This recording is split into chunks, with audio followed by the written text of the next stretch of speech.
नमस्कार दोस्तों, मैं सौरभ कुमार उपस्थित हूँ एक गंभीर समस्या को लेकर। आपके द्वारा बहुत से दिव्यांगों ने यह सवाल किया कि आरबीवाई योजना क्या है और सर ये बताए कि आरबीवाई योजना जो है उससे दिव्यांगों को क्यों वंचित किया गया। तो मैं बताना चाहूंगा कि आपके अज्ञानता के कारण और आपके जागरूक नहीं रहने के कारण आरबीवाई योजना से दिव्यांगों को वंचित किया गया।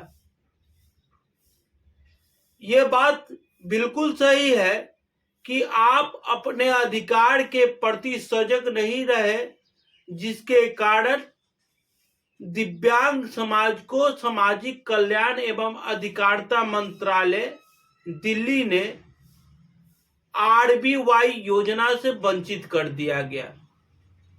अब यह आरबीवाई योजना है क्या? यह आरबीआई योजना जो है वो महाघोटाले का नाम है। महाघोटाला कैसे? क्योंकि यह योजना 2017 में लागू किया गया पूरे भारत में, और आप जानते हैं कि 2016 में नया दिव्यांग अधिनियम आया और पूरे भारत पे नया दिव्यांग अधिनियम लागू हुआ, जिसके तहत प्रत्येक दिव्यांगों को उनके संवैधानिक अधिकार से जोड़ा गया। लेकिन क्या ऐसी वजह हुई जिससे कि 2017 में आरबीवाई योजना जो आया उससे दिव्यांगों को वंचित रखा गया? तो सबसे बड़ा कारण यह है कि इस योजना का जो श्री गणेश हुआ वो गोपनीय तरीके से कागजों पर हुआ, और दूसरी बात यह है कि दिव्यांग समाज अपने अधिकार के प्रति उतना जागरूक नहीं रहते हैं, जिसके कारण उन्हें इस योजना से वंचित किया गया। आरबीवाई योजना 450 करोड़ की योजना है और वर्तमान स्थिति में 11,000 करोड़ रुपया इसमें खर्च हो रहे हैं। लेकिन दुर्भाग्य की बात यह है कि यह सिर्फ कागजों पर सिमट के रह गई। जिसके लिए बनाया गया उसे भी यह इस योजना का लाभ नहीं मिल पाया। मैं दावा कर सकता हूं कि इस योजना से बहुत सारे ऐसे दिव्यांग हैं जो वंचित रह गए, या फिर बहुत सारे ऐसे बुजुर्ग व्यक्ति हैं जो वंचित रह गए।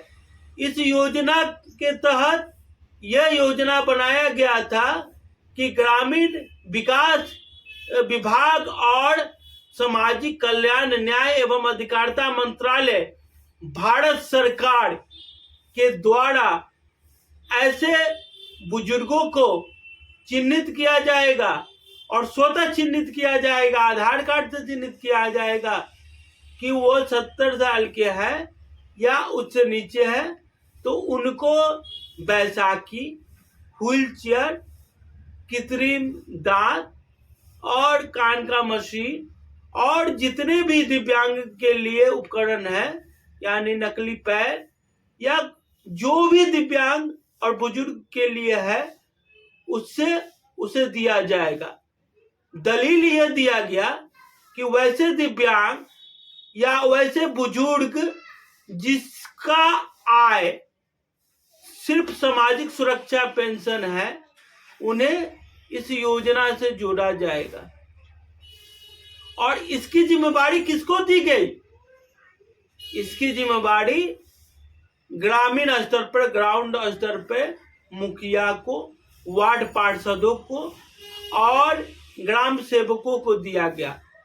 और बड़ी दुर्भाग्य की बात है कि बहुत सारे मुखिया, ग्राम सेवक, वार्ड पार्षदों को तो इस योजना के बारे में जानकारी भी प्राप्त नहीं होगी कि यह भी कोई योजना है।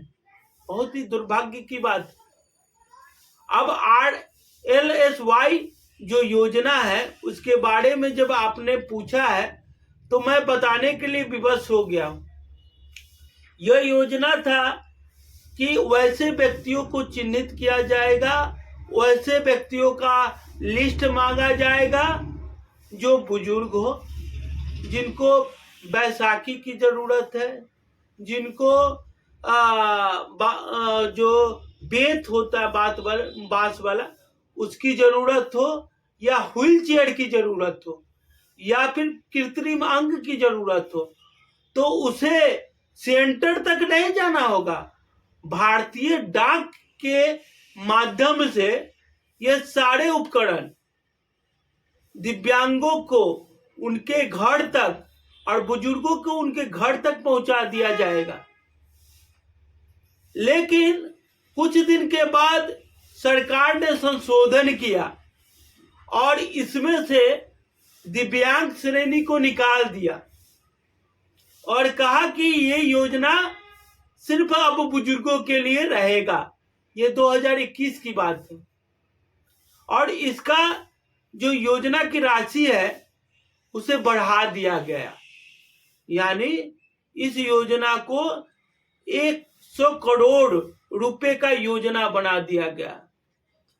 मैं यह पूछना चाहता हूं कि सिर्फ बुजुर्गों को ही ये बेद या सहायक उपकरण की आवश्यकता है? क्या ये दिव्यांगों को यह सहायक उपकरण की आवश्यकता नहीं है? क्यों दिव्यांगों को बीच योजनाओं से निकाल दिया गया? क्यों सामाजिक अधिकारिता मंत्रालय भारत सरकार ने इस पर हस्तक्षेप नहीं किया? और क्यों दिव्यांग अपने संवैधानिक अधिकार से वंचित रहे? इसका जवाब कौन पूछेगा? तो इसलिए हमें यह वीडियो बनाना पड़ा कि आपको इस योजना के बारे में जानकारी मिले। वर्तमान स्थिति में तो हालात ये है कि जितने भी भारत सरकार के या बिहार सरकार के या किसी भी राज्य सरकार के सहायक उपकरण वितरण करने वाली एजेंसी है, जब तक वहां पर जाया नहीं जाता है तब तक उस योजना का लाभ दिव्यांगों को प्राप्त नहीं होता है। ग्राम में बहुत सारे ऐसे बुजुर्ग हैं और ऐसे बहुत सारे दिव्यांग हैं जो आज भी कृत्रिम अंग के लिए तरस रहे हैं, उन्हें प्राप्त नहीं हो पाता है। वैसे में केंद्र सरकार और राज्य सरकार के द्वारा, सभी राज्य सरकार, क्योंकि यह केंद्र सरकार की योजना है, अध्यादेश जारी हुआ और इस अध्यादेश पर काम करने के लिए उनको कहा गया। और जो इनमको कंपनी ट्राईसाइकिल के पीछे अपना स्टिकर लगा के चलती है, जो इनमको कंपनी बैसाखी के ऊपर अपना स्टिकर लगाती है, उन्हें कहा गया कि ये सुविधा उनको घर पर प्रदान किया जाए। तो सबसे पहला सवाल कि आज तक किस बुजुर्ग को, मान लीजिए कि दिव्यांग को हटा भी देते हैं, तो किस बुजुर्ग को आज तक भारतीय पोस्ट के माध्यम से उनके घर पर ही उन्हें चिन्हित करके, किस मुखिया के द्वारा, किस ग्राम सेवक के द्वारा और किस पदाधिकारी के द्वारा यह योजना प्रदान किया गया है?